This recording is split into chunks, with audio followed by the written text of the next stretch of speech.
Hello everyone, তোমরা কেমন আছো? আশা করছি ভালো আছো। তো আমিও ভালো আছি। তো কিচেনের একদম আমার রান্না ফিনিশ করে তারপরে তোমাদের সাথে আমি ব্লগটা স্টার্ট করে দিলাম। ওইখানেই বানিয়েছিলাম ডাল, পাট পাতার ঝোল, বেগুন আলু ভাজা আর মাছ ভাজা আর কি।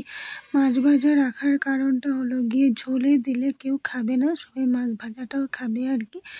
তো শুধু একা করে মার জন্য কেন করব, তার জন্য আমি মাছ ভাজাটা সবার জন্য রেখে দিয়েছিলাম আর কি। তো এই যে আমাদের আজকের মেনু আর কি। তারপরে বইদিকে ঝিঙ্গা বড়িটা হয়ে গেলেই আমার কমপ্লিট হয়ে যাবে রান্নাটা আর কি। সরি, মেনু বলা যায় না। তারপরে ওইদিকে রান্না টান্না কমপ্লিট করে আমি ওই যে ঘরটা মুছে নিলাম আর কি। রান্নাঘরটা মুছে নিলেই আমার রান্নাঘরের সব কিছু কাজ ফিনিশ হয়ে যাবে। ওই সাইডে আগেই আমি রান্না কমপ্লিট করে বাসনটাও মেজে নিয়েছি। সন্ধ্যাতে ফিরলাম তোমাদের সাথে আবার। তো পিহুকে কি বলে টিউশন থেকে নিয়ে এসে অল্প আমিও ঘুমিয়েছিলাম, আর পিহু কখনও ঘুমাচ্ছে। ওর জন্য সব কিছু দুটো সব রেডি করে নিয়েছি আর কি। আর ওই সাইডে বানিয়ে নিলাম হচ্ছে গিয়ে চা। দাঁড়াও দেখাচ্ছি তোমাদের। সাইডে যে হচ্ছে আমার চাটা, তারপরে সেখানে বরকে।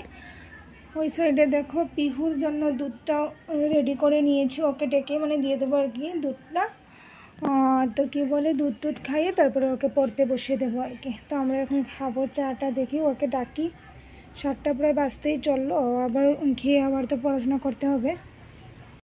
পিহুকে ডাকতেও হয় না, ঘুম থেকে উঠে এসে গেলো। আমি চাটা ছাড়ছি তখন থেকে কেউ ঘুম থেকে উঠে এসে গেলো আর কি। তো এখানেও মিল্ক বিস্কিট খাচ্ছে, তো ওই সাইডে আমি খেয়ে নেবো চাটা। তো মাকে তো দিয়ে এসে গেলাম টিভি রুমে চাটা। ওইখানে পিহু বসেছে ডাইনিংয়ে মিল্কটা খেতে। তো পিহুর সাথে আমিও খাচ্ছি আর কি। তো ওর সারাদিনই স্কুলের যে কথা থাকে আর কি, যে কি হয়েছে আজকে, কি পড়াশোনা করিয়েছিল, কি ফিনিশ করলো আজকে, কি কমপ্লিট করালো। তো সেইগুলো ওর সাথে গল্প করে করে আমি আর কি চাটা খাচ্ছি। আর ওই সাইডে পিহু মিল্কটা খেয়ে নিচ্ছে আর কি।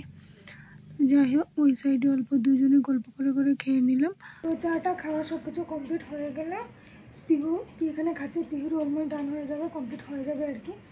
তো পিহুকে পড়াশোনা করাবো, পড়াশোনা করে রাত্রে কি ডিনার জানি না এখনও। গালমুড়ি তো সব কিছু আছে। তোমার সাথে তো লাঞ্চে কী হয়েছিল তো সেটাও শেয়ার করেছিলাম। তো ঠিক আছে, আজকের জন্য ব্লগটা আমি এতটুকুই রাখলাম। ব্লগটা আমি জানি এতটুকুনি হয়ে যাবে, বেশি বড় হবে না। আমি কেননা আফটারনুন থেকেই স্টার্ট করেছিলাম, আজকে মর্নিং থেকেও স্টার্ট করি নাই। কী জানি বলে কামের অল্প হুলস্থুলটা ছিল আর কি আমার, তার জন্য আমি মর্নিং থেকে স্টার্ট করতে পারি নাই।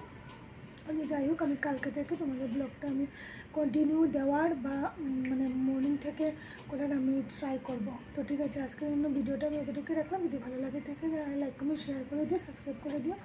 Bye bye. নেক্সট কোনো ব্লগে আবার দেখা হচ্ছে তোমাদের সাথে।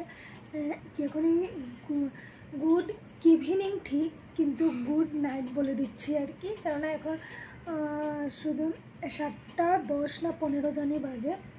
আর তোমাদের সাথে এখন আর দেখা হচ্ছে না, তার জন্য আমি গুড নাইট বলে দিচ্ছি। বাই বাই, সবাই ভালো থেকো, সুস্থ থাকো।